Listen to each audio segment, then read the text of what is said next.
Aujourd'hui, l'Église nous propose de méditer ce qui est invisible à nos yeux, ce que nous ne voyons pas, mais qui existe bel et bien, et qui, cette force, cette obscurité là, ou ces créatures qui se cachent dans les ténèbres, les démons, ce sont eux qui gouvernent souvent le monde par l'influence, en tout cas, qu'ils ont sur les hommes et les femmes. Jésus, lui, c'est la lumière du monde. C'est ce qu'il dit là dans l'évangile de Jean, par exemple. Je suis la lumière du monde. Et c'est complètement fabuleux d'affirmer une chose pareille. Il faut être vraiment Jésus pour dire ça. Et quand la lumière luit dans les ténèbres, le propre de la lumière, c'est de mettre à jour ce qui se cachait dans ces ténèbres, c'est-à-dire dans l'invisible. Dans les ténèbres, il y a ces esprits malfaisants, que sont les démons. Il y a aussi les esprits bienheureux, les esprits lumineux, qui sont les anges de Dieu, les anges gardiens en particulier. Mais ce que la lumière dévoile, c'est ce qui habite les ténèbres ici, pas ce qui habite la lumière elle-même. Or, ce qui habite les ténèbres, nos propres ténèbres à nous, les hommes, c'est pas seulement nous-mêmes. Il y a un au-delà de nous-mêmes, il y a quelque chose qui nous dépasse et qui n'est pas encore Dieu, qui est une étape précédente, c'est le monde angélique. Et ce monde-là, il est bien réel.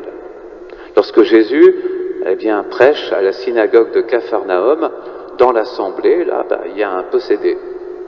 Un homme qui est mu, gouverné, dominé par un esprit mauvais, par un démon. L'enseignement de Jésus, lui qui est la lumière du monde, la lumière qui vient dans le monde, ça consiste à montrer les choses cachées.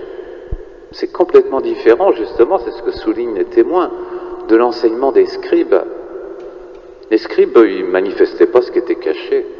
Leur enseignement, vous savez, c'était assez ennuyeux à suivre, pour dire la vérité. C'était quoi? Le commentaire de la loi. Mais pas un commentaire spirituel qui nous donnerait le sens des choses, le sens des commandements que Moïse avait confiés au peuple. Mais c'était des rituels, c'était des fêtes religieuses, c'était des choses assez techniques en fin de compte. Par exemple, pour le sabbat, et il ne s'interrogeait pas sur le sens du sabbat, ça choquait Jésus d'une manière immense. Le repos en Dieu, un jour consacré pour lire la Bible, un jour consacré pour prier, un jour consacré pour méditer ce grand mystère de Dieu et pour l'enseigner aux siens en famille, ou à ses amis, ou à ceux qu'on ne connaît pas, pourquoi pas aussi. Un jour où on pense à autre chose que les choses de la terre. Un jour où on pense à autre chose que ce qui est visible, à savoir les choses invisibles, c'est ce monde angélique. Ils comptaient, par exemple, pour le sabbat, eux, le nombre de pas qu'on pouvait faire, le type de gestes, les choses qu'on pouvait porter. C'est assommant comme enseignement. Mais c'était là leur autorité. Mais Jésus supportait pas ça. Et ils avaient avec eux, la force policière, la force militaire de l'époque, qui faisait qu'on était obligé de les prendre au sérieux et de faire bien attention à respecter toutes les règles minutieuses qu'ils avaient mis au point, eux et leurs pères. C'était ce qu'on appelle la tradition, ce que Jésus dénoncera, en disant votre tradition que vous avez substituée aux commandements. Les commandements, ils ne sont pas nombreux, les commandements moraux dans le décalogue, il y en a 10. Tout le reste, c'est des commandements liturgiques, c'est des commandements des fêtes religieuses, ou bien des choses légales pour arbitrer la vie sociale. Donc tout ce qui est impur ou impur, tous les délits, etc. Bon, finalement, c'est quand même pas inimaginable. Comparé à l'enseignement de Jésus, c'était d'un ennui mortel. Jésus, lui, il vient nous parler de choses merveilleuses, le sens de la loi. Ce qui est éternel dans la loi et ce qui, au contraire, n'est que passager et qui passe. Il réduit presque à rien toutes les prescriptions rituelles et liturgiques. quasiment à rien. Il a laissé à l'Église eh bien, le soin d'en développer, mais sans toucher à l'esprit du culte divin. Et il nous montre Dieu, il nous montre le culte qu'on doit rendre à Dieu, il nous montre le cœur de Dieu, il nous montre ensuite aussi les anges, il nous montre comment les hommes doivent s'engager dans le combat spirituel, les obstacles, le progrès, les étapes. C'est complètement différent de l'enseignement des scribes. Inutile de dire que, évidemment, l'auditoire dans la synagogue de Capharnaüm était bouche bée. C'est ce que souligne vraiment Marc ici. Et en plus, eh bien, il y a ce possédé qui est dans l'assemblée et qui, évidemment, le démon ne peut pas supporter un tel dépassement de la médiocrité religieuse de son temps. La médiocrité religieuse du temps de Jésus, c'était un allié du monde démoniaque.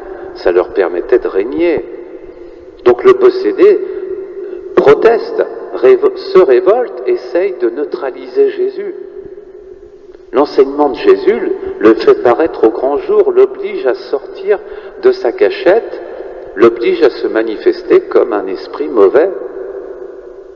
Et il est menaçant. Bon là le texte, la manière dont Marc nous le rapporte, on est habitué à l'entendre. Que nous veux-tu, Jésus de Nazareth? Es-tu venu pour nous perdre? Mais je sais qui tu es, le Saint de Dieu. Ça ne nous paraît pas très menaçant. En réalité, ça l'est. Les prêtres qui exercent le ministère, en particulier d'exorcisme, savent bien que c'est beaucoup plus tranchant. Les formules sont vraiment quasiment des injures, et même des injures, des blasphèmes, des cris de menace. Et que nous veux-tu? Ça veut dire tais-toi, fais silence, sors d'ici, n'essaye pas de nous chasser. Tu es venu pour nous perdre, c'est une menace. Voilée, fais très attention à toi, parce que si tu t'attaques à nous, on va tous te tomber dessus, et ta vie va devenir infernale. Bien sûr, c'est des protestations, des menaces qui sont impuissantes quand c'est Jésus. Que peuvent les ténèbres contre la lumière pure, la lumière que rien ne peut étouffer? Les démons, eux, ils évaluent très bien la puissance de l'autorité religieuse du Christ. L'auditoire le pressent par intuition, le ressent au fond d'eux-mêmes, mais ne peuvent pas encore mettre des mots dessus. Le démon, lui, il est capable de mettre des mots dessus. Je sais qui tu es, le Saint de Dieu. Et il essaye tout de suite de neutraliser Jésus de cette façon-là, c'est-à-dire le Saint de Dieu, c'est pas le Messie vraiment, vous voyez, c'est quelque chose de vague. Tu viens de Dieu, il essaye d'en faire son ami, et donc, à partir de là, de déformer ensuite l'enseignement que Jésus pourrait donner, le sous-évaluer, le réduire aux yeux de l'auditoire, essayer de le manipuler. Jésus coupe court, il ne veut pas du tout avoir des alliés au niveau des ténèbres, même si c'est pour faire sa louange. Il n'y a rien de bon du côté des démons. Tous les prêtres qui ont cette expérience savent bien qu'il n'y a rien d'intéressant, rien de fécond à dialoguer dans les confidences que les démons peuvent faire lorsqu'ils se manifestent. C'est des cris de rage, de haine pure, ce sont des créatures qui veulent la destruction des personnes qu'ils infestent et qui pourrissent leur vie. Il n'y a rien de positif. Et leur pseudo-confession de foi ne relèvent ni d'humilité, ni d'une sagesse quelconque. C'est du mensonge. Il y a toujours du mensonge dans ce que disent les démons. Les démons sont toujours les adversaires du royaume de Dieu. C'est ce que Jésus veut nous dire. Alors, il ne faut pas les suivre. Alors, évidemment, quand ils se manifestent, on peut encore se dire, tiens, c'en est un. Mais la plupart du temps, ils meuvent les hommes en les influençant sans se manifester. Vous voyez, le judaïsme du 1er siècle de notre ère, du temps de Jésus, pullulait de possédés. Parce que la religion était devenue une religion rituelle, sans esprit, sans force. Elle avait perdu la transcendance que Moïse, pourtant, avait apportée. dont il avait rendu témoignage. Moïse, c'est un prophète étonnant. Il s'est tenu devant Dieu, il a touché du doigt, il a vu le ciel s'ouvrir. Ça, c'est la transcendance, le dépassement du monde présent, le dépassement de notre petite personne. C'est ce que le chrétien doit vivre dans la prière. Mais le judaïsme du temps de Jésus avait perdu tout ça. Ils comptaient leur nombre de pas, le type de vase qu'ils pouvaient porter, etc., etc., ce qu'il fallait mettre en offrande pour tel ou tel péché, pour tel ou tel sacrifice, patati et patata. Les démons tentent de neutraliser Jésus, parce que Jésus apporte une vraie révolution.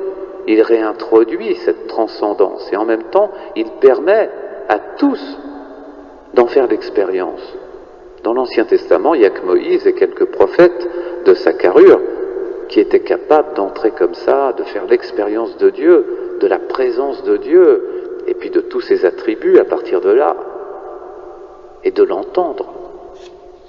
Nous, grâce à Jésus, nous avons le même pouvoir, le même cadeau qui nous est fait. Alors vraiment, ne nous privons pas de cette prière. Et le dimanche, aujourd'hui, jour du Seigneur, eh bien c'est justement fait pour ça, pour prendre de l'altitude par rapport bien à cette vie matérielle, cette vie sociale, cette vie individuelle, mais psychologique, on va dire, purement psychologique qui est la nôtre, enfin sentir l'air d'en haut, reprendre de l'air. Vous voyez, il n'a pas fait très beau là cette semaine. Et là aujourd'hui, l'après-midi fut très illuminé. Ben, c'est pareil. On a besoin là d'avoir au moins un jour dans la semaine où on se recharge en lumière, on se recharge en oxygène du ciel. Donc la restauration du vrai sens de la transcendance, du vrai sens de la vérité, de l'amour. Vous voyez, l'absolu, quoi. Jésus, c'est ça, et vraiment les gens ont raison dans la synagogue de Capharnaüm d'être stupéfaits de la profondeur de son enseignement, et en plus, ils sont dans la stupeur par rapport à l'exorcisme du possédé. Ça veut dire que même à l'époque, comme aujourd'hui, c'est pas facile de chasser les démons. L'Église a ce pouvoir, les disciples ont reçu de Jésus le pouvoir de chasser les démons. Et ça se fait quand même grâce à cela, grâce à la prière de l'Église, on y arrive. Mais c'est pas facile. Que dire des autres qui n'ont même pas la grâce du Christ? Comme les Juifs, comme les musulmans, par exemple, qui pratiquent l'exorcisme aussi. Alors il leur faut des rituels, il leur faut plein de trucs. Jésus, lui, une parole, un ordre, et ça se réalise. Alors évidemment, c'est Jésus. Mais il nous montre le chemin. Mais les disciples du Christ n'y arrivent pas si facilement. Il faut des prières qui sont longues, il faut les répéter. Et puis il y a cet avertissement du Christ dans un autre épisode par rapport à un possédé. Ce démon-là, les disciples n'étaient pas parvenus à le chasser. Jésus leur répond, mais ce démon-là, il ne se chasse que par le jeûne et la prière. Ça veut dire que non seulement celui qui chasse le démon, l'apôtre, l'exorciste, doit être un homme de foi, un homme pieux, qui jeûne et qui prie, mais le possédé lui-même doit être dans l'optique du renoncement à ses appétits naturels et dans la dynamique de la foi. Il y a beaucoup de gens aujourd'hui, c'est propre de la magie, qui viennent trouver des prêtres pour leur demander des exorcismes, des prières de délivrance, mais sans que leur vie soit modifiée, sans toucher à leur vie morale. Ils continueront de vivre comme ils ont vécu. Mais ça ne marche pas comme ça. Et alors, on comprend vraiment que les gens disent c'est un enseignement nouveau donné avec autorité. Jésus, lui, protège les fidèles.